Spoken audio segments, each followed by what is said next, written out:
Thank you. Let's do it once again for Madame Dorothy Kunedu. And so she has wonderfully welcomed all of us. She's actually welcomed all of us to come active in participating and as well bring your wonderful ideas where we can get the money. In the Akan adage we say, Kwancha DFA, and so Yediska NAO. So all the things we are targeting to do, we need money. And that's why we are here. Around education, what do we need? Is it going to come from government alone? How are we all going to finance it? So we need your wonderful, innovative ideas. Next will be to call on Oxfam. We'll call on Oxfam to give us a partner statement. Can we please appreciate him?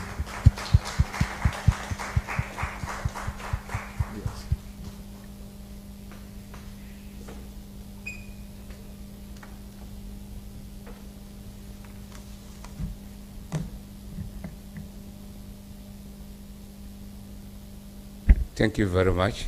Good morning once again. On this important occasion of National Education Conference, especially on financing education, I stand here on behalf of the Country Director for Oxfam in Ghana to reaffirm our continuous support and dedication to supporting civil society pursuit on getting policy actors to allocate adequate funding to finance our education. We believe education is a right, and not just a right as civil society organizations always mention, but a fundamental human right. But first of all, have we been, as a country, been able to meet this right of these children? We have situations where we have rural education, where young people still nurse the hope of actually building a human capital from rural communities. But what do we see? You get to classrooms, you see children lying on their bellies, you see overcrowded classrooms, you see teachers actually struggling to manage classrooms. And most importantly, we see even chalk missing from classrooms. But these are also children of Ghana compared to their urban peers. And when you ask, one thing that is certain, we do not have money to buy all this. We do not have money to actually renovate our leaking classrooms. We have no money to build classrooms, to remove children under trees, to study and also nurse the hope of becoming future leaders. So these are challenges actually that confront the education sector. And that makes it very difficult for us to actually meet this as a right. So for me, to see civil society organizations like EduWatch working together with ActionAid and Oxfam to address this continuously is something we associate ourselves with. And just to mention, last year, when we did this, we had feedback that we shouldn't only focus on basic education and second cycle education. And the feedback was very loud. One thing they mentioned to us was that we're gradually forgetting about our TVET schools.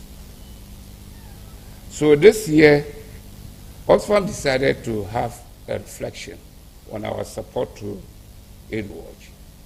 So we decided that instead of focusing on only basic education, let's also reflect on how we can support the cost of education financing within the TVET sector.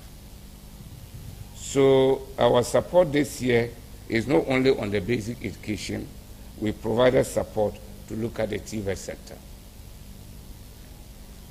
But the question still remains, do we still have hope within our skills development sector?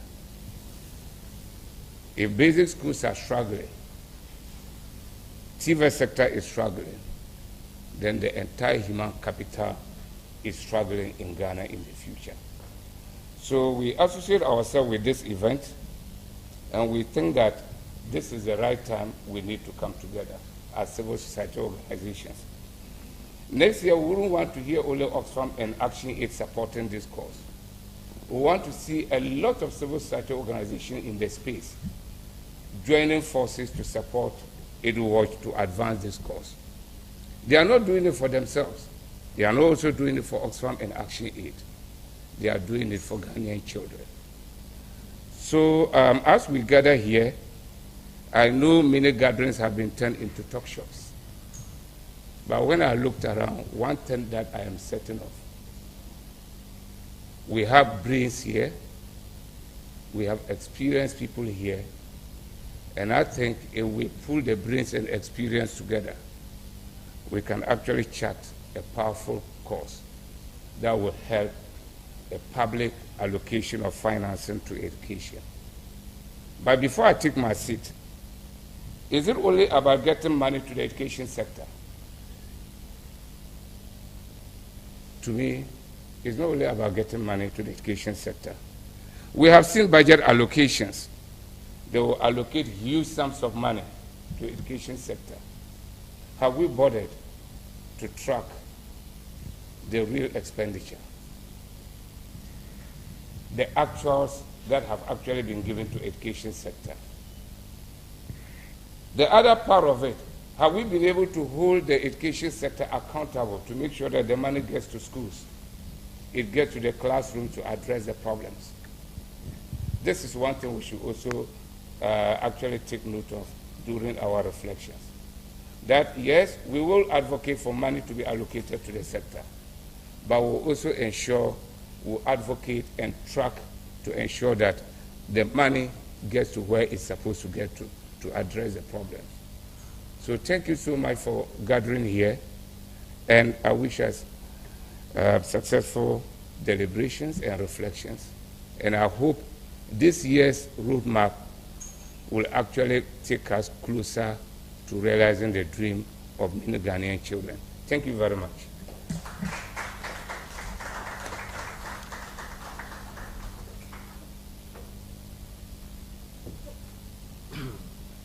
Thank you to Oxfam. Can you please appreciate him better? And so on that very revealing one, that Oxfam and partners are looking forward at looking at TVET and giving a lot of energy around TVET, which is very key. I mean, especially when sardonically you are hearing young people going in search for jobs and losing their lives. It makes you think, what are we doing to create more jobs? Skills training is very important. How do we connect our skills training to the minerals and then also skills training? It's important. If you have to teach a child, you have to teach them to look at the raw materials your country have, and how do you transform those raw materials is important. It tickles my mind next to think about why you have all the minerals, gold, bauxite, diamond, list them. Are you adding the value to it? Yet you have young people who are not employed. So I think education is key, and TVET is super key to this discussion. On that note, we are going to have our first presentation, and I'll call on Kofi Numo Jr. He will give us a presentation. Is the slides ready? Is it? Yes. So Kofi Numo, can you please appreciate Kofi Numo, please? Thank you. Kwesi Numo, sorry. Kofi Asari, I'm confused about. I'm dashing a name. Sorry, Kwesi.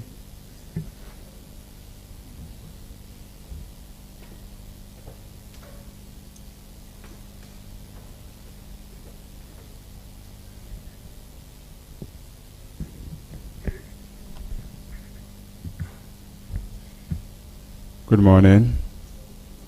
Good morning. Good morning. Right. Thank you very much, Jeff. And since we'll be talking education financing all day, it's only proper that we speak in context of what has been given to public education by government in respect to the 2026 budget. So this morning, my duty is to present to all of us what education stands to gain in the 2026 budget. First and foremost, Ghana's commitment towards providing equitable access and quality in education is always anchored on the SDG Goal 4 and also trickled down to our local education strategic plan spanning 2018 to 2030. And we are informed that Ghana has also committed to all the global finance education financing benchmarks to allocate 15 to 20% of total public expenditure to education, and also 4 to 6% of GDP to financing education locally. Last month, the finance minister presented the national budget for 2026, and we'd like to know what is in there for the education sector.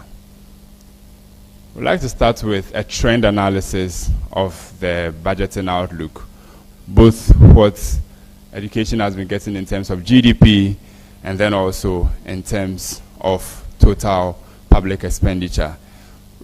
Over the last decade, we are averaging 3.73, which is below the global financing benchmarks for education between 4 to 6. We started off 2017 at 17.54 and peaked in 2019 at 20%. That has been the highest in the last decade. Since then, since 2019 to 2023, as we can see, it's been a downward spiral. We moved from 20.7 to 12.9, an all-time low within the decade. So the 2026 budget goes to support a steady inclination, a steady uprise, where we hope to attain between the 15-20 and hopefully even surpass, because currently what is being given education, as we know, is inadequate. So currently we are doing a 16.2 percentage of public expenditure to education. In terms of GDP, we started with 4.5 in 2017. We hit a decade high in 2020. We did 4.6. Since then again, it's been a topsy-turvy affair. We come down, we go up, we come down. In the 2026 budget, we are doing 3% for GDP to education. Now, what is the budget given to the education sector? Government projects a 300+ billion public expenditure and is giving 49.1 billion to the education sector, which is 16.2% of public expenditure and 3.1% of GDP. While we acknowledge that for total public expenditure, we are doing between the global financing benchmarks, which once again, the presentation will tell whether it's adequate or not. In terms of GDP, we are still doing quite inadequately. And our position has been that the budget is consistent with the decade average, but again, as we've seen in previous years, inadequate to transform education the way civil society, the learner in the classroom, even the head teacher, the CISO, the GES district director, and even the regional director would hope that it will transform to that level. So for basic education infrastructure, the budget is promising 2 billion cedis for the construction of 200 new JHS, primary, and KGs. It's promising the construction of 400 teachers' bungalows and 400 sanitation facilities, in this term, wash facilities. It's also given an additional allocation of 1.4 billion from the DACF, which is the District Assembly's Common Fund, for the construction of 261 basic schools. This 1.4 billion is an accumulated 10% of the DACF, which is specially allocated for basic education infrastructure at the local level, and is being supervised by the districts, not by central government, or not by central government, but with oversight from central government. The budget is again promising an additional 700 million for school furniture, desks for learners and teachers. We identified 3 key gaps. There is no clarification on whether the 461 schools are separate or overlapping, because the financing is 2 billion, but then there is a 1.4 billion also So we're wondering whether the 461 together, adding the 200 in number one under what the budget promises, and then also under the additional allocation, together we have 461. We are yet to clarify. The budget didn't, so we are yet to clarify whether the 461 is overlapping or 261 overrides the 200. We are also not clear about the breakdown of funding sources. As we are aware, major DPs have withdrawn from the financing of education, so it was unclear in the education budget where we are getting the money from, although we are aware that GETFund is fully financing free SHS. No implementation update from the 2025 allocations was provided in the budget as well, and we are calling for full disclosure and tracking of these commitments, as it is essential for transparency and civil society monitoring. Under free SHS, 4.2 billion, representing 42% of GETFund resources, was allocated for its financing, free SHS, free TVET. But this 4.2 billion is mostly going to cover food and operational costs. And our concern has been that GETFund was created to finance education infrastructure. The 4.2 billion being taken out of that fund for free SHS is a burden on the fund, which is going to, in the long term, affect its financing of education infrastructure. We are saying that its recurrent use for SHS costs would risk the growth in infrastructure at all levels, especially tertiary education, where the fund is mainly supposed to improve infrastructure in.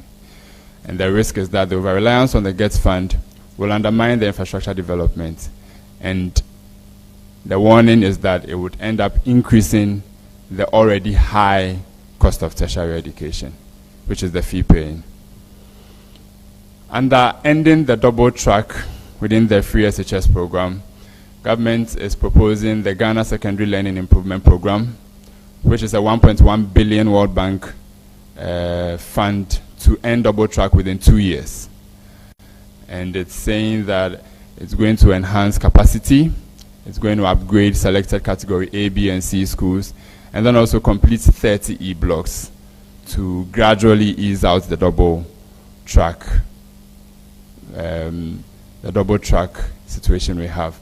We are saying it's a bold and commendable commitment. However, its success will depend on, as usual, timely release of funds, transparent and participatory monitoring, as well as credible school placement processes. These three will be critical to whether the G-SLIP will do what it's meant to do or otherwise. In terms of local content in school feeding or under the Ghana School Feeding Program, the budget allocates in excess of 1.9 million to cover the feeding of 4.2 million basic school, or let's say primary school learners. The directive is that both secondary and basic schools must procure only Ghana-produced rice, maize, chicken, and eggs. It's stated in the budget, and it's a directive. And we are saying that the potential will be that it will benefit the government's agenda for job creation, and also it will strengthen agricultural value chains, since the produce is going to be locally made and locally procured. But the risk is that we might, if we are not monitoring effectively, notice the influx of imported products being labeled or relabeled as local. And then this might affect the cost of local price and poultry if not properly monitored, because the idea behind the allocation is good, the intention is good, but if not properly monitored, we might end up having to spend for no impact. And we are recommending civil society and farmer associations to monitor food supply chains and ensure transparency in the procurement and supply audits through the Ministry of Education, supervising or providing oversight on this particular provision by the 2026 budget. Under TVET, we call it the funding blind spot, because government says it will train 10,000 more apprentices and mastercraft persons and construct 6 regional TVET centers of excellence. The unmet needs, which we've kept mentioning even before this allocation, is that cost of WELL, which is workplace experience learning, and PPE has not been absorbed under any budget line in the 2026 budget. And cost of practicals has always been a challenge because currently we are doing an amount that is inadequate. We are treating TVET as general SHS and not giving adequate funds for practicals.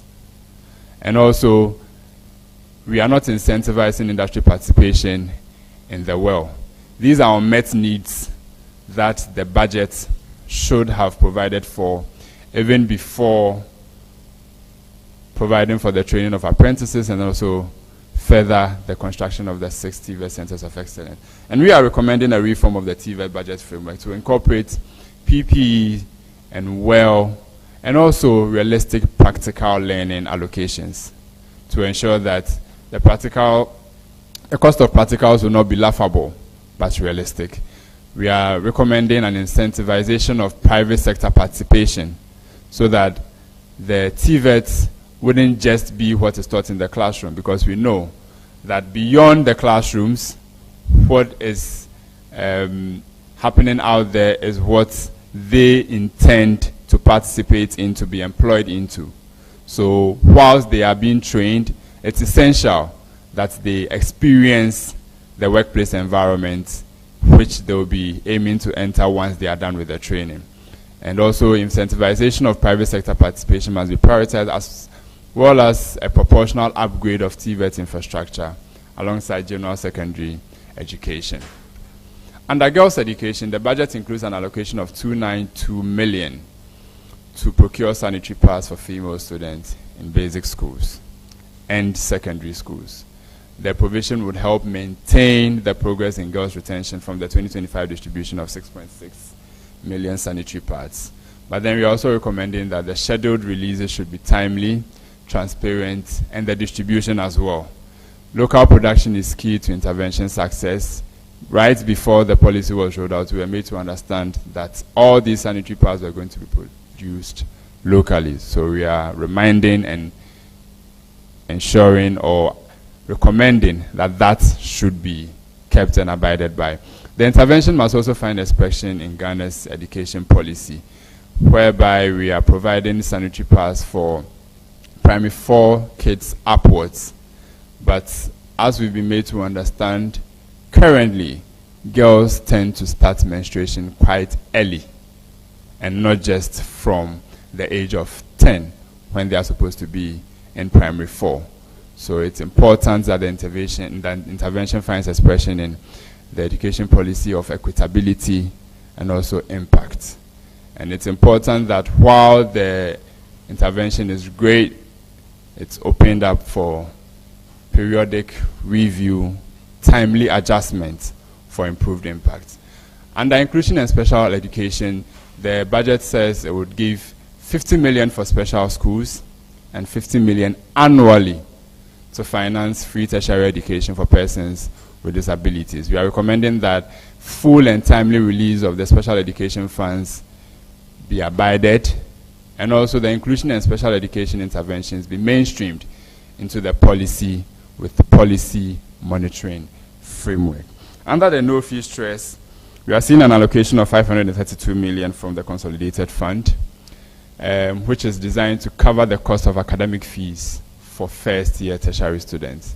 Contrary to the policy objectives to cover all academic fees due to inadequate financing, we are seeing the policy cover only 55% of STEM fees in some schools. Example, the medicine program at the University of Health and Allied Sciences. We are saying there is the need for about 300 million supplementary funding, which is extra funding to support the effective implementation of policy, because it will be only effective when targeted to cover 100% of needy fees, although government disagrees with the targeting. The refund culture, where students are admitted before government makes payment, we are saying it does not prevent needy students from not honoring admissions, because if the intervention seeks to not stress the admissions, these funds have to be released prior to the admissions. So we are saying that the refund culture must be relooked at so that these funds go ahead to not undermine the impact that the policy intended to achieve. Generally, our recommendations are that the 2026 budget should first increase allocation in the media budget to 20% of expenditure so that we climb even further from the 16% that we are currently seeing. To prioritize recruitment and deployment of teachers in the first quarter of 2026 to bridge the 30,000 teacher deficit that we are currently experiencing. We are recommending a rebalance of free SHS spending to reduce reliance on GETS fund and also a prioritization of intervention to end the double track. We are recommending a reform of TVET budget framework for realistic practical learning and workplace experience learning costing. A delivery of full special education and integrate flagships into the inclusive education policy. We are saying that the financing or the allocated amounts should be fully disbursed and not deficient. Finally, we are recommending the monitoring of school infrastructure, furniture, and textbook delivery for quality and equity. And this monitoring should not be left to government. Civil society must also be involved so that we can track these allocations for quality and equity. Thank you very much.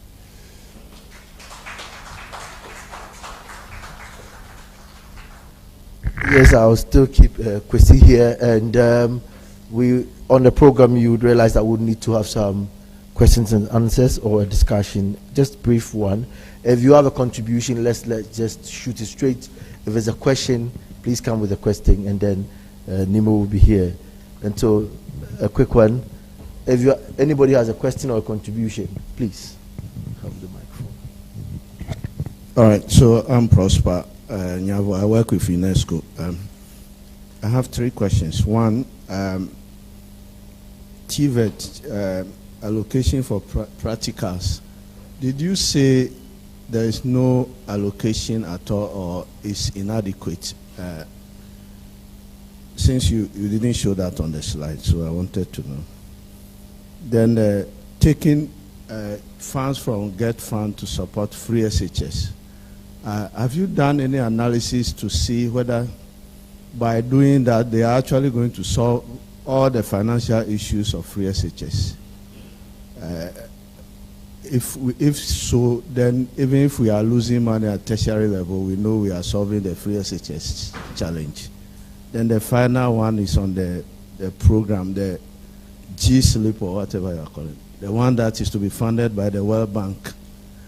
At what stage are we with that program? Is it fully approved or is under development? Thank you. Yes. Any other one? So we have 3 for now.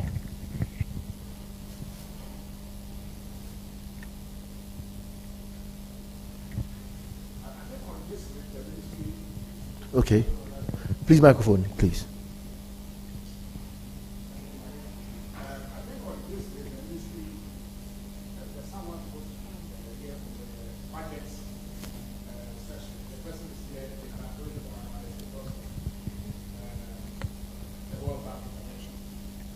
Right. Do you have a rep for the GES or Ministry of Education? Sorry? Oh, the person, Kofi, the person is on the way coming. The TVET one, the recommendation was on, the finding was no allocation for realistic practical work. Not just the practical, but the realistic allocation for practical. Government is giving 16.5 cedis for a whole semester's practical work per person. That's 33 cedis for the whole year. And that is not realistic. So the emphasis was on realistic practical allocation, not the regular one, which is not doing any practical work. Thank you. Okay, so on the GET fund, sir, is the clarity? Yeah, on the GET fund. You have achieved the clarity on the allocation. It's just inadequate. That's what he's trying to say. Okay. Right. Yeah, on the GET fund. I don't know why I started when I entered here. On the GET fund, so GET fund will solve all free scenario school problems. But it will, when we say free senior high school, it is actually the recurrent cost of secondary education. And so basically, it's your 4.2 billion. So Get Fund will solve it. But if we say infrastructure, then it's second cycle education. So in that case, once you put free senior high school and Get Fund, that's about 10 billion. It means that about 60% of Get Fund is left, 40% is gone to free senior high school. So the challenge is that that money is now being shared between basic, all the levels. And obviously you won't have enough to continue expanding infrastructure in second cycle. And that is why the World Bank loan comes in handy, because we need to get more CAPEX support. Now that we've actually given 42% of Get Fund to free senior high school for goods and services. So definitely we always need loans to support infrastructure expansion in secondary. But tertiary is a challenge. The challenge is that they may not get those loans, but they have to do their projects. And so they will continue to increase income generating activities, including fee paying, for them to continue to expand, to absorb the increasing number of students coming from free senior high school, and then to continue to run without diluting quality. And they will pass on the cost to our children. That's the problem. Thank you. Right.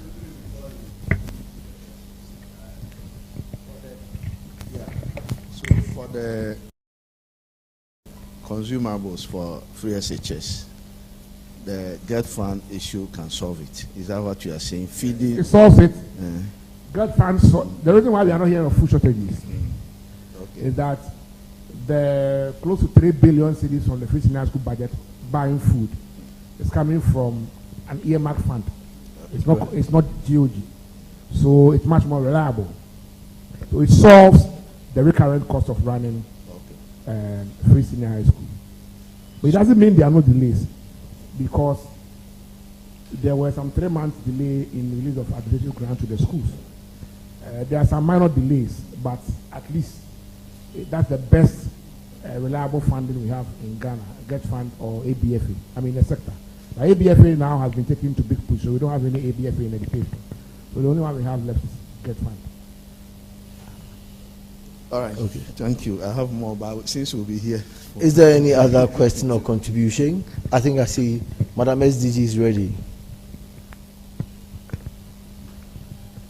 Thank you, Nemo. My concern is with respect to contribution towards disability and inclusive education. Right. I think I didn't see much on the slides that you presented. So if you have done some analysis, I will appreciate it. You have an addition, or because I saw something on inclusion, so special education. So then I missed that point. I'm sure that was when you were typing on your laptop. There was a whole area dedicated to it. And on that note, I'll find you 1 CD for that one. But that's okay then. You need to just refer to the presentation. So Nemo, Kwesi, you shared the presentation with her. She would need to. I think we are through with. Is there any other contribution? Yes, Sir Karim, yes, please. I want to find out if... Sir Karim, you're late, so please identify yourself. Please. I'm Abdul Karim Mohammed, the coordinator of Economic Governance Platform. Welcome, sir. Yes. Kwesi, I want to find out if you have done any work that disaggregates what goes into the provision of the free sanitary part. There's been a lot of talk about it. People look at the bulk amount and they are like, how much is a pad and how many have been distributed and all that. Okay. If there's any work that you have done. Because you need to help us.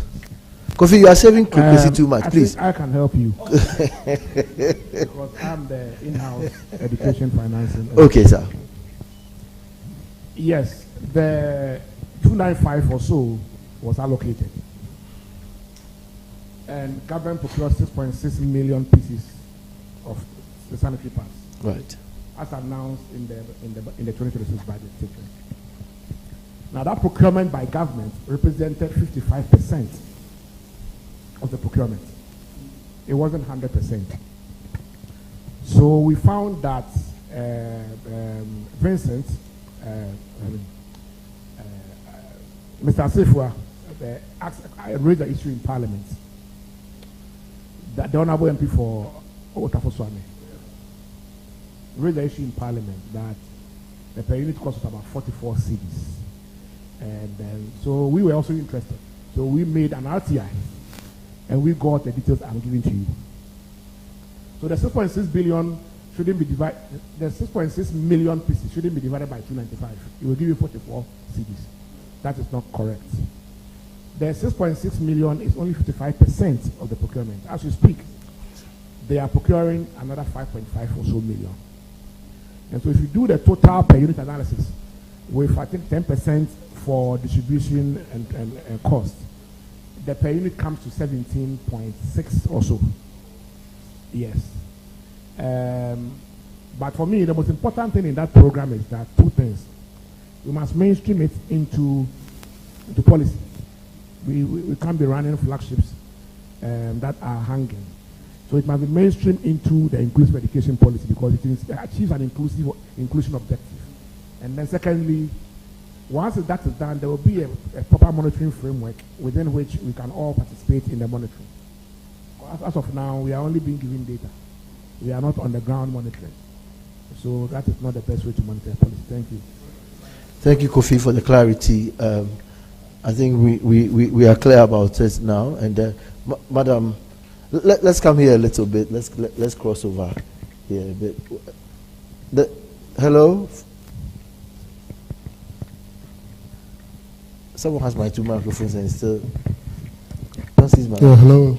So for me, the point I want to put across, and it should be a food for thought that we should take away. The budget is always presented, and like Kofi rightly said, the tracking of what is being allocated. But over the years, we've known that the release has not been always on time. Right. For example, compensation will always be delivered on time. Goods and services, usually you have about 67% being, disbursed. Procurement interest, yes. And so, coming back to the infrastructure bit for basic education, where we are told 1.4 billion will be allocated to basic education in terms of infrastructure. As we speak now, currently this year only 2 quarters of common fund has been released. And so the question we need to be asking ourselves is, it's nice on paper, but then the efficiency of spending then becomes an issue because 200 schools, 400 teacher bungalow, I think are just figures or facts or data that is on paper, but the realization of this, to me, based on the history and the release of funds, is a question for all of us to think about. So for you, it looks more like a promise and pledge, and then it stays there for a while. Yes. Let's take your colleague just next to you. Thank you. Talking about education financing, let's begin from the basic level. I think the allocation going for basic education, and to talk about, anytime we talk about basic education, when government release capitation grants, it is assumed that the problem of teaching and learning is solved. Can you please help me with the issue I'm pleading? Issue, if it's a question. Yeah, so let's summarize a bit. Yeah, recently, we need to look at the capitation grant again. Right. And then see how we can increase it to meet the needs of the school at the basic level. For example, I was worried when the minister gave a directive that the schools should use the capitation grant to run examination. Even before the term for examination, when they were having their sports, they have used the capitation grant already. So there was nothing for examination. And so any attempt to try to insist that since capitation grant have gone to the schools, there's enough funding for examination, then they're going to write the exam on the board. Okay. And that also means that even any attempt to print a paper, it will be a substandard question. Because we all know, those of us who take our children to private schools, we know how much it costs a term to run an exam. And so if you're looking at capitation grant of whole allocation for a year, 15 Ghana cedis per child, then it means that even for a term, it's not enough for a term, let alone talk about writing exam for the 3 terms. So these are some of the areas that we need to, advocacy level, we need to look at, and then address these critical issues. Then there was also much talk about a review of free SHS. The question is, where has that discussion ended? I pray this is the last one. I mean.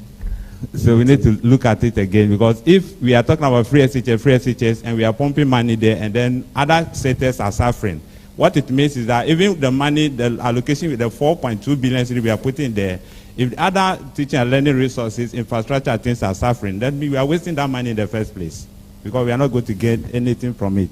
So we need to look at what we want from education, and then whatever allocation we are putting into education, we need to look at how it promotes learning outcomes in order to develop the human resource capital that we want. I want to know what has happened to the discussion to review of free SHS. Right. So yes, I think we'll stop here, and then we'll quickly take a support statement from ActionAid, and then we'll continue with the presentation from Kofi Asare. So please, can we invite Mr. John Inkor, who is the country director for ActionAid. Thank you very much. Can you please clap for him? He gave us plenty money. Please clap for him. The financing started with ActionAid and Oxfam already. Thank you.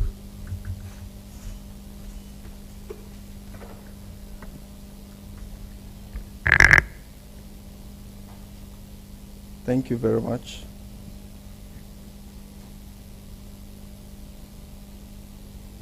Let me stand on existing protocol and make a few statements in support of the work of EduWatch, Oxfam, and all the other partners. And let me also apologize for stepping in late, because I had to run 2 meetings, one at the Ministry of Foreign Affairs and this place. I think last year I was earlier than Kofi himself. He was not even here.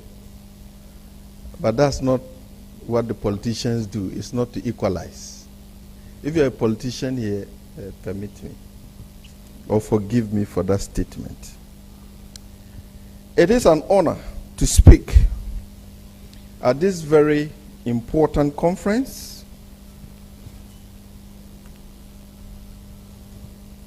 Christened, thank you. I guess you want me to take it over again. It is an honor to speak at this important Africa Education Financing Conference themed towards equitable and innovative financing of public education in Ghana for quality and equity.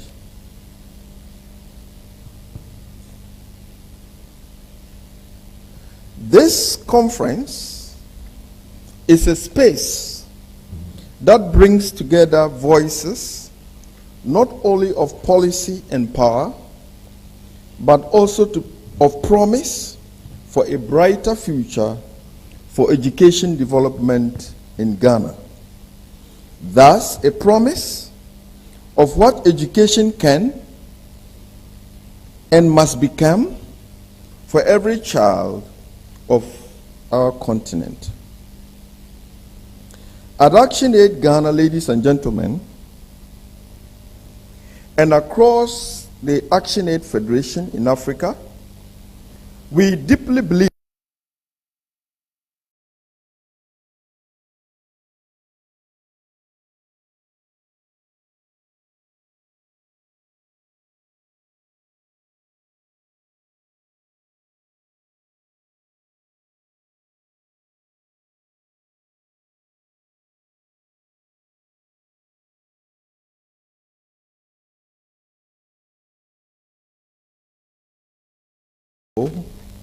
and ultimately the future of Africa. Across Africa, ladies and gentlemen, we have made commendable strides in expanding access to education. Across Africa, we have made commendable strides in expanding access to education. In Ghana, for that matter, bold public investments, such as the free pre-primary,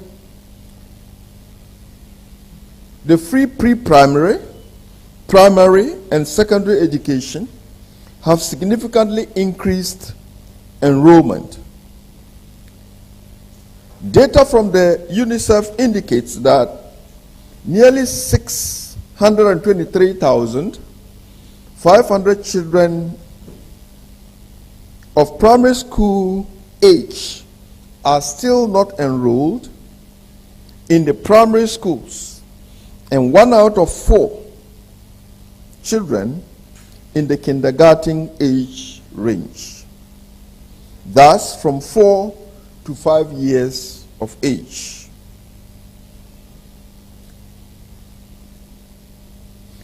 It is even worrying that Africa Education Watch, in its recent research, have pointed out that more boys than girls are falling out of school. Clearly, we all agree,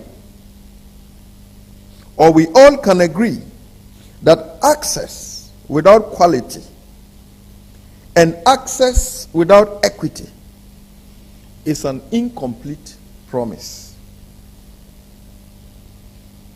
Further to this, ladies and gentlemen, UNICEF have also pointed out that 22% of primary school pupils achieve basic proficiency in mathematics, and just 37% in reading. These are not just mere statistics, ladies and gentlemen, but they represent the fact that millions of children sitting in classrooms are being left behind. Across Africa, the pattern shows that most of the vulnerable continue to be affected by this trend, including children from the poorest households, girls in rural and marginalized communities, children with disabilities. And that's why when I came in and heard you talk about special children, that was really reassuring. And then also those affected by conflict, climate change, and displacement. So you ask yourself, what is the fate of young children in communities in Bawku? Over the years, these children and parents have been crying over and over for governments and critical stakeholders to address the conflict and, for that matter, save children in those places from the effects of being left behind in their education. Thankfully, we believe that the mediation process will serve as a critical turning point of government to bring lasting peace in the Bawku and its environs. Ladies and gentlemen, this tells us that one thing is clear. Our education financing systems are not yet working for the most marginalized. And I was also excited when that discussion was ongoing when I stepped in. At ActionAid Ghana, for that matter, we approach educational financing through a human rights-based approach. Education financing is not merely a technical budgetary exercise. It is a matter of social justice. It is a matter of equity. It is a matter that no child whatsoever, irrespective of where they live, should be left behind. When education budgets are inadequate, regressive, or poorly targeted, girls drop out first. Rural schools remain understaffed. Children learn in overcrowded classrooms. Teachers are overworked. And not only that, underpaid and unsupported. In Ghana, for that matter, ladies and gentlemen, the people to train teacher ratio stands at 62:1. I take that again. In Ghana, for that matter, the people to train teacher ratio stands at 62:1 in primary schools, far above the UNESCO recommended benchmark of 40:1. At the secondary school level, ladies and gentlemen, the situation is even more alarming.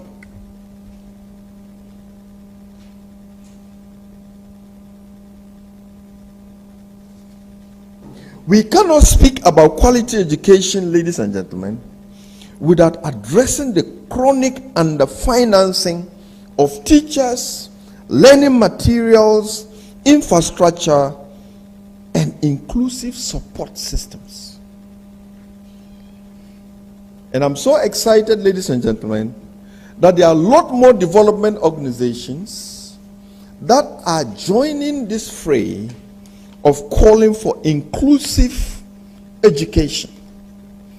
I got a few calls recently by different civil society organizations that are calling for a lot more support for inclusive support for educational systems. The UNESCO recommends that governments allocate at least 15 to 20% of national budgets, or between 4 to 6% of gross domestic product to education. I believe the research has highlighted or contextualized the issues already on that. While some countries, including Ghana, have at times come close to these benchmarks, fiscal pressures, debt financing, austerity measures, and steadily eroding educational budgets. And I believe that is the reason why we are all here. The question we must ask ourselves, ladies and gentlemen, is not whether Africa can afford or Ghana can afford to invest in education, but rather whether Ghana cannot afford to do so.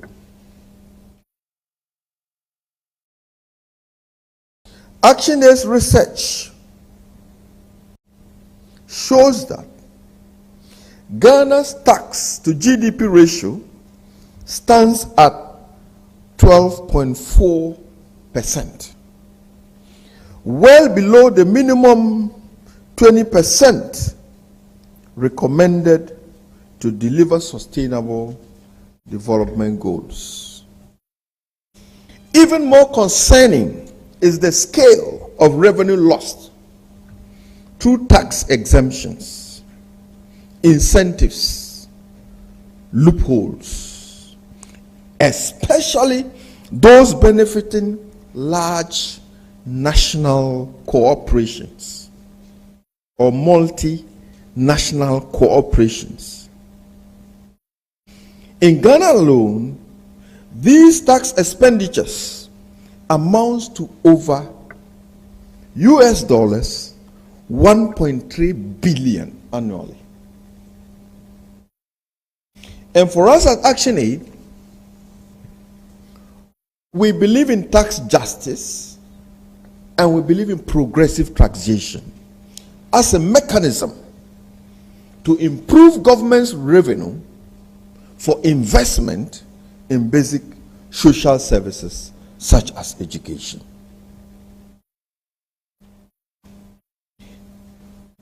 In furtherance of this, let me give you some few examples in our research. If just 20% of these recovered revenues were invested in education, Ghana could, one, employ over 10,000 additional teachers into our schools. Second, provide school meals for 1 million children. Just imagine the opportunity cost of doling money to multinational corporations that place profits over what? People. Thirdly, and finally, we have found that saving such cost will ensure school places for all children currently out of primary and lower secondary schools. Ladies and gentlemen, having said all these, educational financing must be progressive, it must be fair, and must be redistributed. Ghana must move away from over-reliance on regressive consumption taxes that burden the poorest, and instead strengthen corporate taxation. The companies that make profits should pay corresponding proportionate taxes for the improvement of not only education but basic social services. In addition, there's the need for government to review these harmful tax incentives, tackle illicit finance flows, and my good friend Karim is here. At the Economic Governance Group, we have been pushing a lot more in terms of government and development institutions, pushing a lot more to address all these. To conclude my speech or message, ladies and gentlemen, you can foresee that ActionAid is building a bridge between educational financing and revenue mobilization. And for that matter, we are concerned about government's revenue. We are concerned about how taxes are raised. We are concerned about loopholes in taxation. We are concerned about how government is accountable for the tax revenues that are collected. And therefore, ActionAid Ghana and its partners across Africa are calling for government to protect educational budgets, and I see a lot of that discussion. Secondly, grow domestic revenue progressively. I think I've spent a lot of time on that. Invest deliberately in equity and quality education, targeting the marginalized regions, girls, children with disabilities, and rural communities. Fourth, strengthen transparency and public participation in ensuring that citizens track, question, and influence education. Finally, ladies and gentlemen, ActionAid remains committed to working with well-meaning partners such as the Africa Education Watch, Star Ghana Foundation, Oxfam, the Economic Governance Group, and all partners herein gathered. I take this opportunity to say or to congratulate the Africa Education Watch for consistently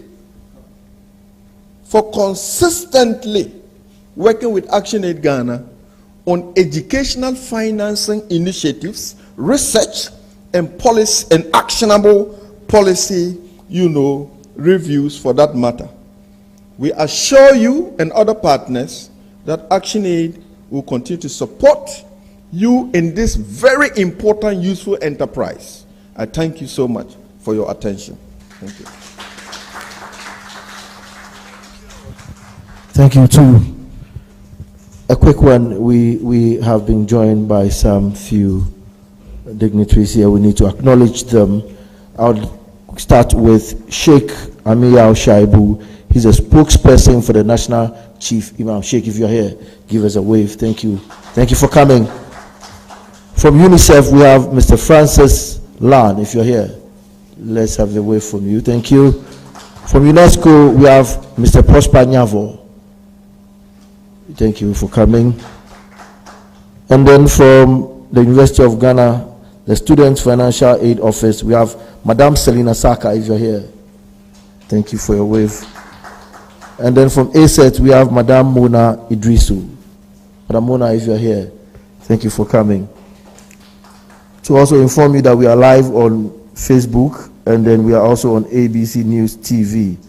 Thank you. On Facebook, we are at Africa Education Watch. Housekeeping information, you take a walk down on my left, and then on your left again, the washrooms are there for your use. Thank you. And a quick one, we would have to go for a very brief break, 10 minutes, and then we'll be back, and then we'll continue from there. We'll have a presentation from Kofi Asari, and then we'll continue from there. Thank you.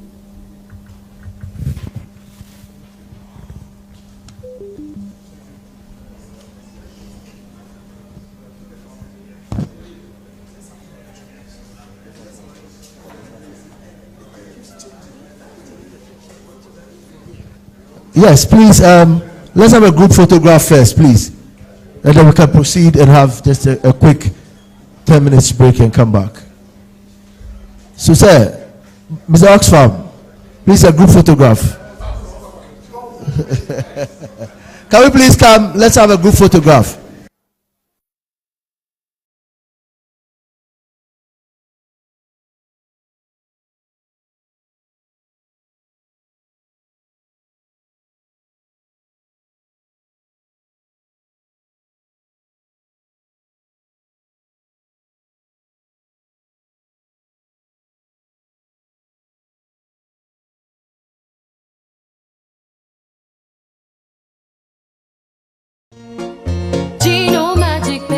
Magic pepper and onion, a delicious tomato mix with tomato, pepper and onion. No grinding, no blending. Ya yenina da da da. So pa mediane no abe. Come on, Gino, do your magic.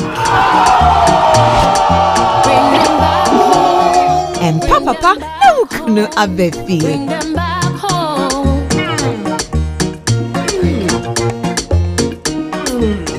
Tasty magic.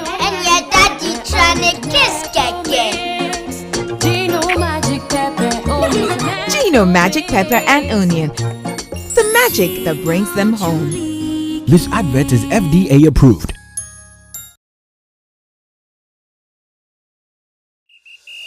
Playing for your country, easy. Scoring, easy. Winning, easy. You know what be easy now? Kivo 4-in-1 Gary mix. Aye easy. It gets everything inside. Gary, creamer, sugar, roasted groundnuts. Just add water. Sharp my soakings make ready. Taste and energy. Made easy. I'm a match winner, but the real champion is Kivo 4-in-1 Gary mix. Champion taste. Also available strawberry, coconut, and chocomore. This advert is FDA approved.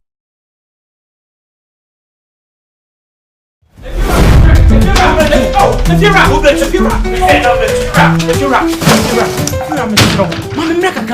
Rent back with the beer open.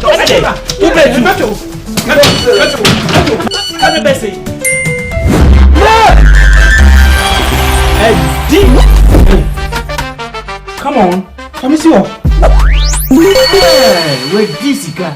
My friend, see before. It's the Telecel Too Much Money promo. Win cash daily, weekly, and a grand prize of 1.2 million Ghana cedis. Just reload or buy a bundle with Telecel Cash to earn points and stand a chance to win big. Dial *500# or visit the Telecel Play app to opt in and start winning in the Telecel Too Much Money promo. Terms and conditions apply. This promo is regulated by the NLA on the Caritas Lottery platform.